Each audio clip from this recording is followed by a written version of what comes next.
our culture has given the world so much.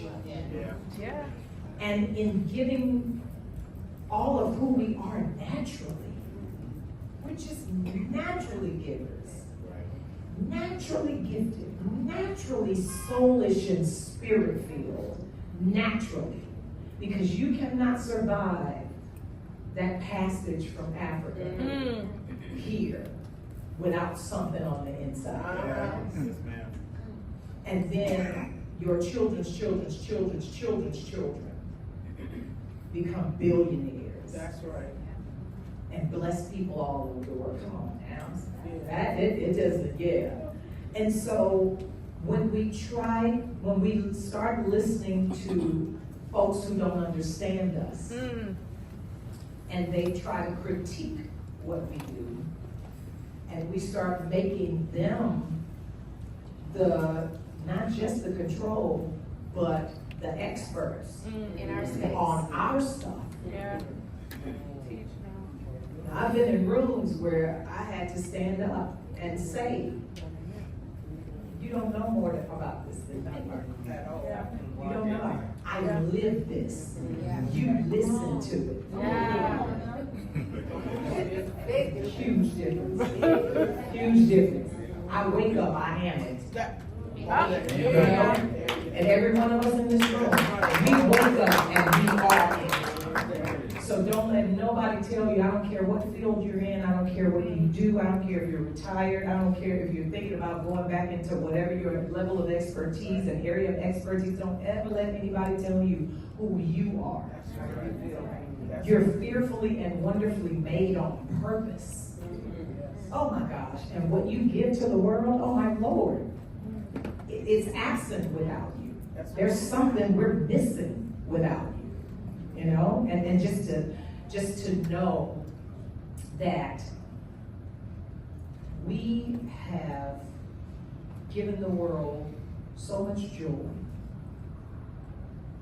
and we've steered the world in the way that, you know, it should go. Now we know in music there are different things that are being done and folks are manipulating and stuff, but the one thing that always happens in our culture is we always come back to God. I know that I have people who follow me that may never walk into a church door, but they can find, because it's the same message, it's the same song. It just got that, you know, Howard, Chicago house. That's what I tell you. You know, House in the park. and somewhere between the dancing and the voguing and all of that, they're going to listen. I'll tell them what he's done for me. Wow, God has been good to me. He's been amazing to me. And then you know, the more you start thinking about it, the more you start shouting, the more you're like, oh yes. And so I needed to, with this project, I needed to make sure that the music went everywhere that it needed to go. Not just in church. And not just, but you know, that's been my MO for a long, for life. Because I've been able to touch, and I thank God for my parenting. I thank God for my mother, my father, my grandparents, and aunts and uncles who, you know, allowed us to be ourselves in our house. And, you know, I'm the oldest of 6 kids, so there are 6 different personalities running around, and I don't know how my mama did it. I got one. So, she's like the love of my life, but to have 6 different people running around, and they have their own way of thinking and stuff like that. And I was not raised in a strict environment, as y'all can see. Not raised in a very, you know, one of those strict environments where you can't wear pants, you can't wear makeup, you can't do this. Listen, God was so cool in my house. He'd go to church with us on Sunday, go to school with us on Monday, go to choir rehearsal with us on Wednesday, go to the skating rink with us on Friday, barbecue with us on Saturday, and then we'd be back in church on Sunday. So I didn't have this separation where God was only in a building. Because my parents told me God is in me. And so wherever I go, God goes. This was not, you know, something that, you know, there was no separation. And I thank God for that teaching and that foundation, because I treated my life like that. So, and I know that with all the projects, there's just a sensitivity to mankind that I have. And I don't want anybody to miss this joy that I have. And I want to do it in such a way that it's palatable for them and they can accept it on their terms.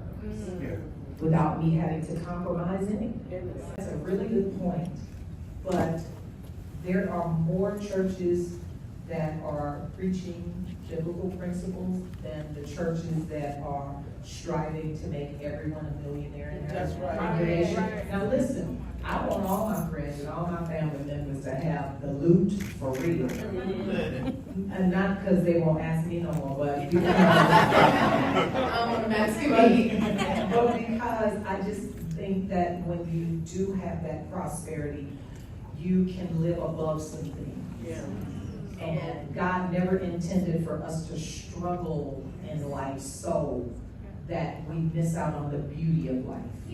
Because life is awesome, life is wonderful, and the more I live, the more I love the fact that God has allowed me to literally live the scripture, Ecclesiastes 5:20, the B part of that version.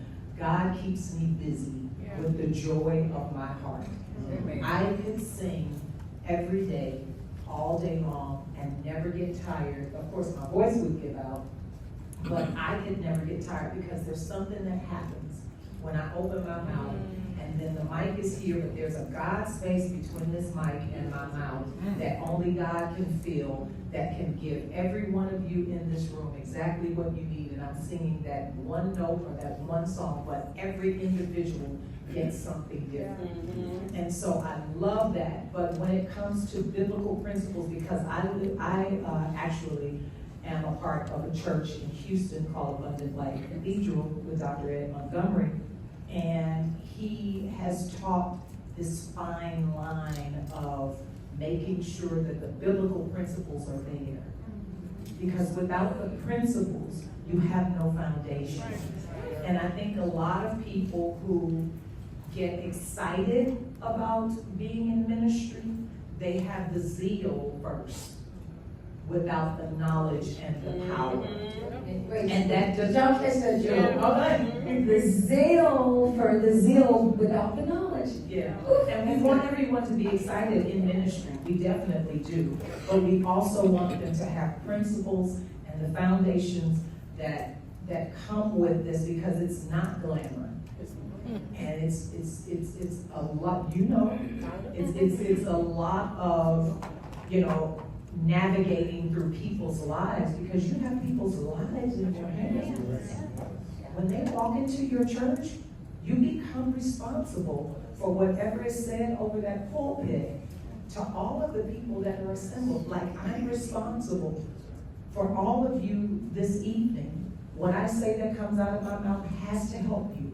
It has to elevate you. It has to educate you, and it has to excite you to be more of who you are. With no qualms, no nothing, no boxes, none of that kind of stuff, just you being you in your space, occupying the space that God has for you. And so getting back to that whole thing of making sure that it's not just about the prosperity message, because the Bible is a book about prosperity. And Jesus was so cool with the way he did stuff.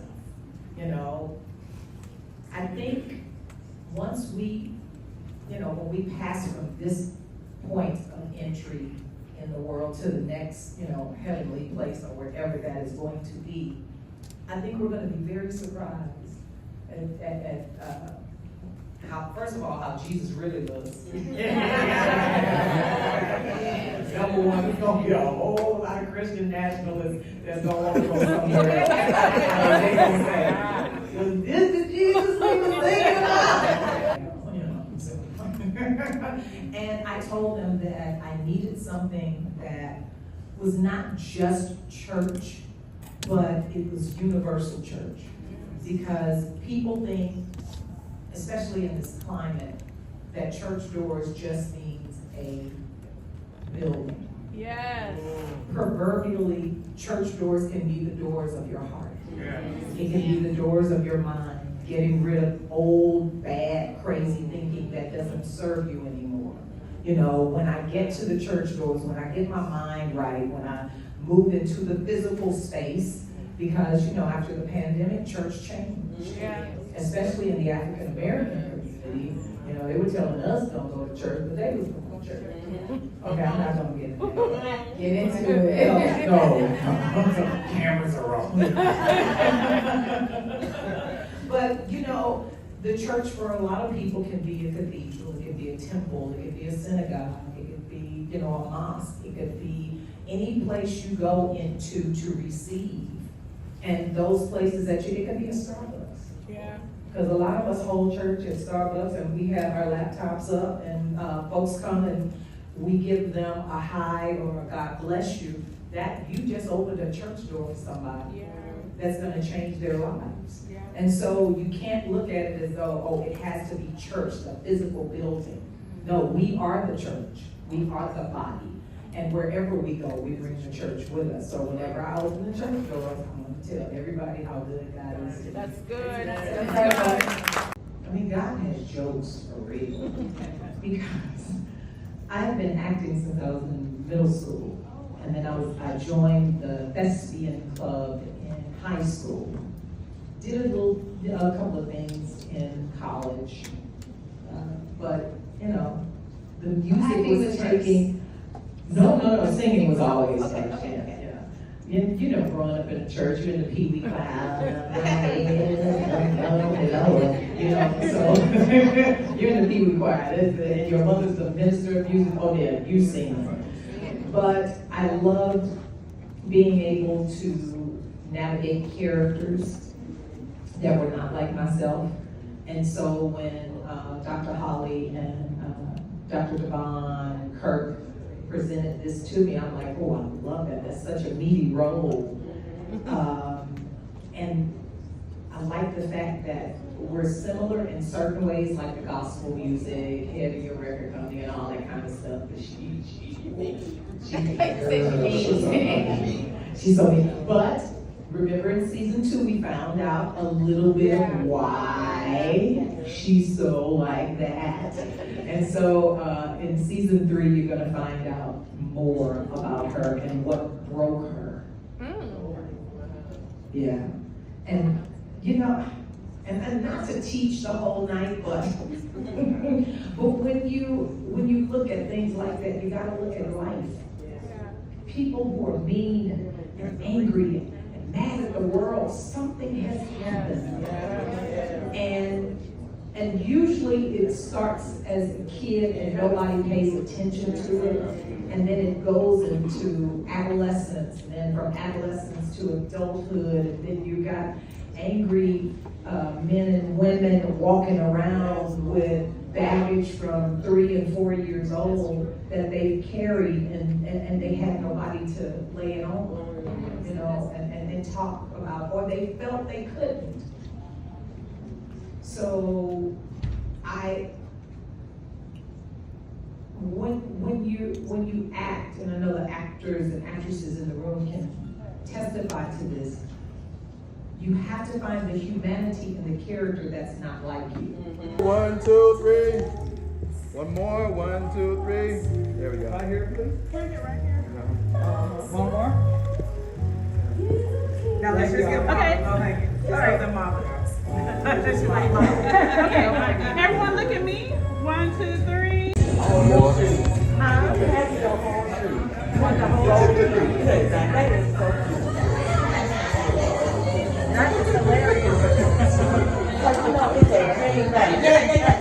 right here. Thank